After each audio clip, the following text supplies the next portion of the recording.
Assalamualaikum warahmatullahi wabarakatuh. Alhamdulillahirabbil alamin. Asyhadu an la ilaha illallah wahdahu la syarikalah wa asyhadu anna Muhammadan abduhu wa rasuluh. Allahumma shalli ala Muhammadin wa ala alihi wa ashabihi ajmain. Amma ba'd. Alhamdulillah, kita puji Allah Subhanahu wa taala. Kita kembali dipertemukan oleh Allah Subhanahu wa taala pada kuliah Al-Islam Kemuhammadiyahan 5. Kali ini kita akan menyampaikan materi tentang paradigma iptek di dalam Islam. Nilai-nilai yang terkandung di dalam ajaran agama Islam merupakan penyesuaian antara ayat-ayat Al-Quran, yaitu berupa ayat qauliyah yang kita sering temukan di dalam Al-Quran, dengan ayat-ayat kauniyah dalam bentuk segala ciptaan Allah Subhanahu wa taala. Ini saling terkait, saling mengisi dan menyempurnakan dalam upaya tentu untuk mengungkap kebesaran Allah Subhanahu wa taala.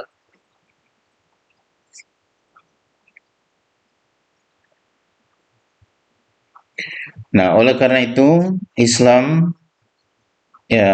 dalam hal ini tetap memberi kebebasan kepada kita untuk bertindak dalam rangka mengembangkan iptek, tetapi dengan ketentuan harus sama dan tidak menentang norma-norma dan nilai wahyu Allah Subhanahu wa taala.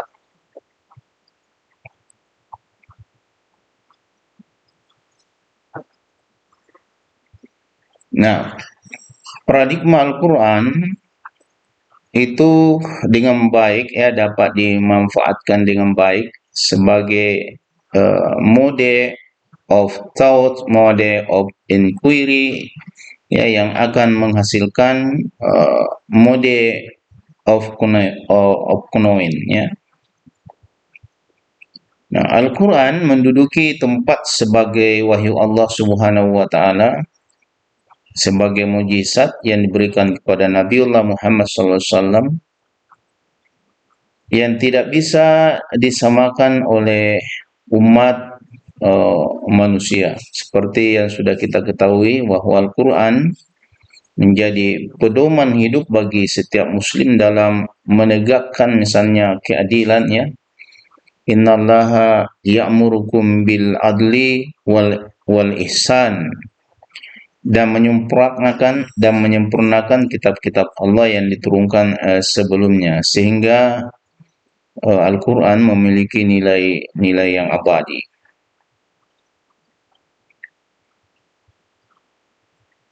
Nah, pengembangan iptek tentu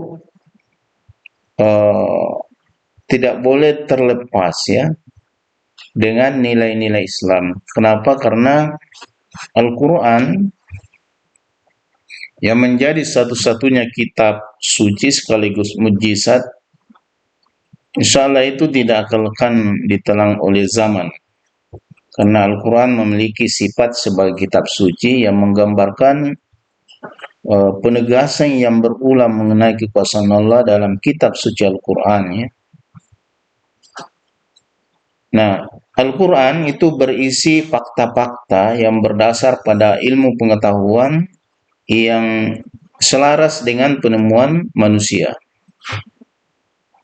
Nah, diantaranya bahwa seluruh kehidupan kita ini itu berasal dari air. Itu sudah disampaikan dalam Al-Quran.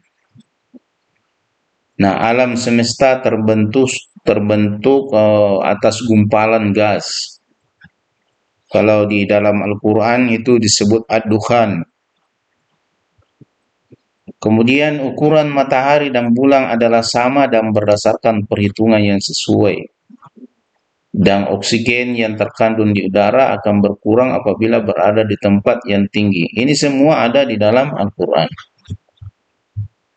Nah, dengan fakta-fakta ilmiah inilah sudah jelas bahwa Al-Quran itu berisi petunjuk kepada kita, ya, bagi umat manusia, ya, untuk mengenal, ya, berbagai hal.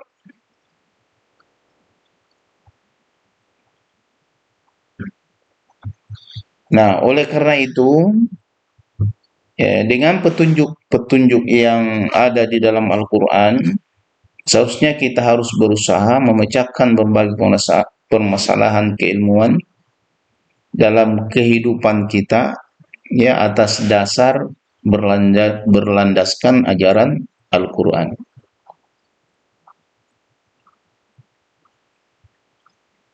Nah, oleh karena itu, pada masa-masa lalu kita banyak menemukan bahwa banyak orang-orang Islam yang menemukan sesuatu atau mengembangkan ilmu pengetahuan itu dimotivasi atau diinspirasi oleh pembacaan mereka terhadap Al-Quran. Pirnas, ya, orang yang pertama kali terbang di udara, itu sebetulnya terinspirasi dengan Al-Quran di surah Al-Mulk, ya, Al-Mulk. Alam yarau ila tayri fawqahum safatin ma yaqbidna, ya, yaqbidana ma yumsikuhunna illa rahman. Jadi Al-Quran mengatakan, tidakkah kamu memperhatikan bagaimana burung-burung itu terbang di udara tanpa ada yang menahan. Nah, Firnas terinspirasi dengan ayat Al-Quran ini lalu mencoba untuk melakukan menggunakan alat untuk terbang di udara. Sekalipun kemudian dia mengalami kegagalan, tetapi sebagai manusia pencetus pertama untuk terbang di udara, itu hal yang luar biasa yang tidak pernah atau belum pernah terpikirkan oleh manusia sebelumnya. Nah, jadi banyak hal, termasuk misalnya kita temukan di dalam Al-Quran surah Ar-Rahman, di mana di dalam Al-Quran surah Ar-Rahman ada motivasi dari Allah Subhanahu wa Ta'ala.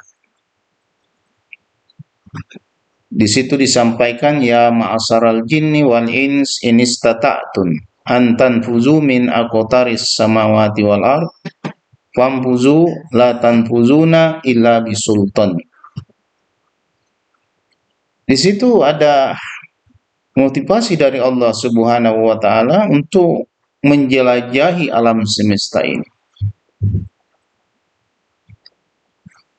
menjelajahi penjuru langit dan bumi. Kemudian ditutup dengan kata illa bisultan, kecuali dengan kekuatan. Nah, kekuatan yang dimaksud tentu adalah kekuatan ilmu pengetahuan dan sains dan teknologi. Dan sekarang ini rupanya umat manusia itu sudah berhasil mengembangkan teknologi untuk bisa menembus angkasa, ya, bisa mengelilingi dunia dalam waktu yang tidak terlalu lama dengan teknologi, ya, dirgantara yang dikembangkan. Bahkan, ya, menurut pengakuan, ya, para ahli di barat, ya, Neil Armstrong, ya, Yuri Gagarin itu sudah pernah sampai ke bulan. Nah, itu salah satu. Nah, kemudian peristiwa sejarah itu juga menggambarkan bahwa menembus langit itu bisa dilakukan oleh manusia, tetapi harus dengan pertolongan Allah Subhanahu wa Ta'ala. Dalam peristiwa Isra Mi'raj yang dilakukan oleh Rasulullah SAW, kemudian yang diperjalankan oleh Allah Subhanahu wa Ta'ala, itu sampai diceritakan menembus, ya, diterangkan oleh Allah sampai indahu sirratul muntaha. Jadi beliau menembus beberapa langit sampai 7 langit, lalu di atas langit ada lagi ars, ada sirratul muntaha, ya, ada sirratul muntaha, ada ars. Rasulullah sampai ke sana. Nah, dalam kondisi beliau utus sebagai manusia, kemudian kembali ke bumi utus sebagai manusia. Jadi perjalanan beliau bukan perjalanan roh, tetapi beliau berjalan dengan jasad dan rohnya sebagai manusia yang utuh, diperjalankan oleh Allah Subhanahu wa taala. Seperti yang biasa kita baca di surah Al-Isra, ya. Subhanalladzi asra bi 'abdihi lailan minal masjidil haram ilal masjidil aqsa alladzi barakna haulahu. Jadi jelas sekali. Jadi maha suci Allah yang telah memperjalankan hambanya suatu malam. Nah, di dalam hadis diterangkan bahkan tidak satu malam beliau kembali. Beliau mulai perjalanannya setelah Isya dan dia balik sebelum subuh. Padahal luar biasa jaraknya.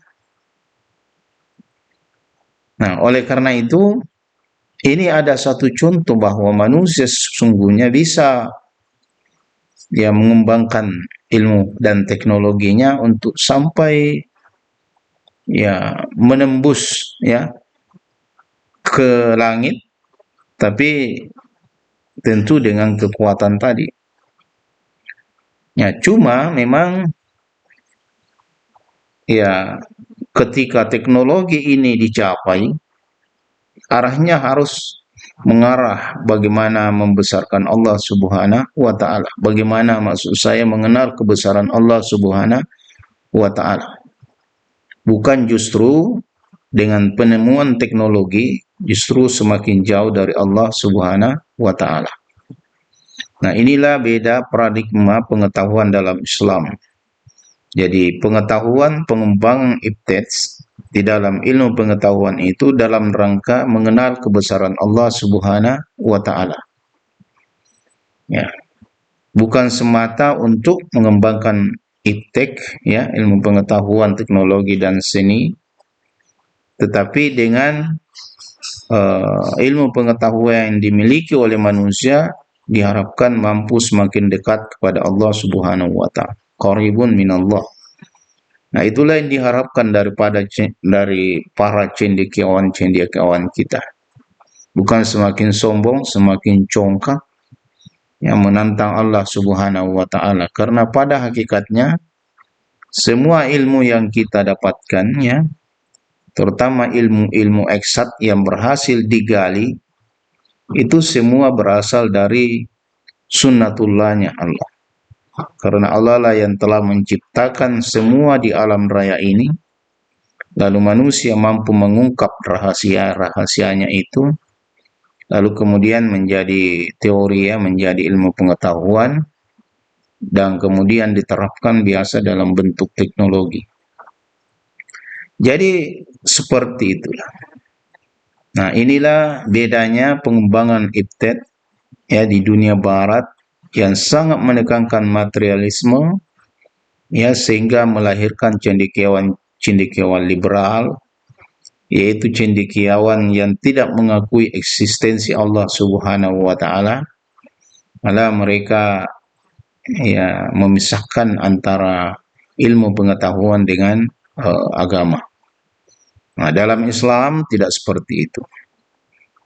Semakin berilmu seseorang, semakin menguasai teknologi, maka seharusnya mereka semakin dekat kepada Allah Subhanahu wa taala.